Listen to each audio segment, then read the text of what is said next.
Assalamualaikum warahmatullahi wabarakatuh. Waalaikumsalam warahmatullahi wabarakatuh. Sebelumnya terima kasih Bu Kepala Sekolah SDN Kembangan Utara 09 yang telah meluangkan waktu untuk saya dalam mengambil mewawancarai Ibu dalam pengambilan keputusannya itu dengan materi dilema etika dan bujukan moral. Eh, Pertanyaan yang pertama ya Bu, selama ini bagaimana cara Ibu menangani kasus-kasus dilema etika dan bujukan moral? Kasus-kasus dan dilema rujukan moral yang kita alami di sekolah kita, terutama di sini kita perlu masukan-masukan dari teman bagaimana cara menanganinya atau mengatasinya, dan saya juga menerima saran serta masukan dari teman-teman yang lain, baik dari Wakasek ataupun dari guru senior ataupun dari guru yang sudah berkecimpung di dalamnya. Baik, pertanyaan yang kedua Ibu, selama ini bagaimana Anda menjalankan pengambilan keputusan di sekolah, terutama untuk kasus-kasus di mana ada dua kepentingan yang sama-sama benar atau yang sama-sama mengandung nilai kebajikan? Di sini kalau kita lihat, kalau mengambil keputusan misalkan ada yang mengandung nilai kebajikan, itu yang perlu kita pertimbangkan adalah dampak dari keputusan kita. Apakah keputusan itu bisa merugikan orang lain ataupun bisa bertentangan dengan moral atau etika. Terkadang memang apa yang kita putuskan kalau dipikir-pikir tidak syak ataupun tidak sesuai, tetapi memang harus kita putuskan gitu ya. Walaupun agak kita tidak menyimpang dari kriteria yang ada, kita tidak bermain perasaan, tapi kita harus tegas dalam mengambil keputusan itu.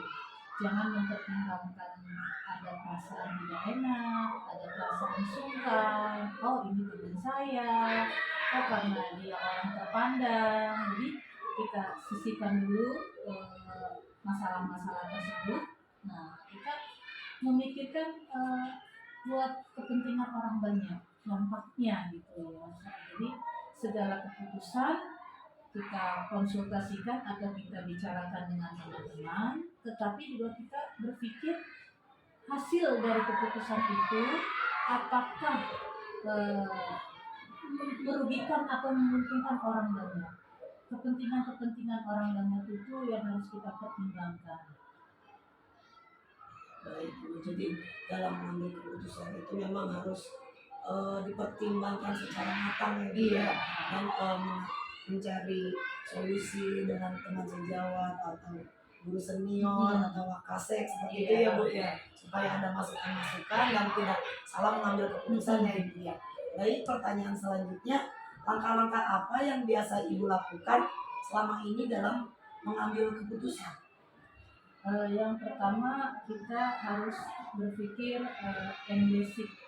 Basic itu langkah akhir dari pemikiran kita. Jangan sampai apa yang kita putuskan bisa merugikan orang lain atau merugikan orang lain. Yang kedua, sesuai dengan hukum yang ada. Jadi kita berpatokan dengan hukum yang ada.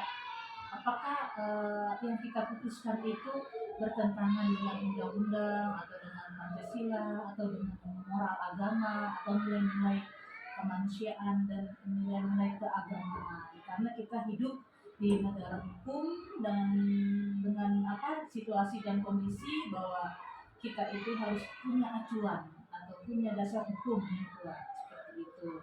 Yang ketiga, kita harus berpikir berdasarkan rasa peduli atau care terhadap kita, care terhadap teman, care terhadap lingkungan.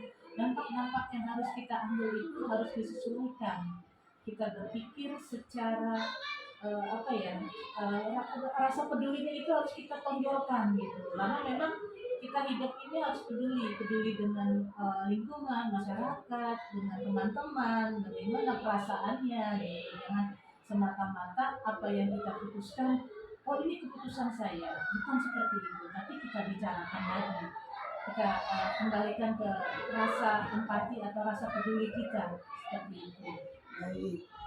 Pertanyaan selanjutnya, hal apa yang Ibu anggap efektif dalam mengambil keputusan pada kasus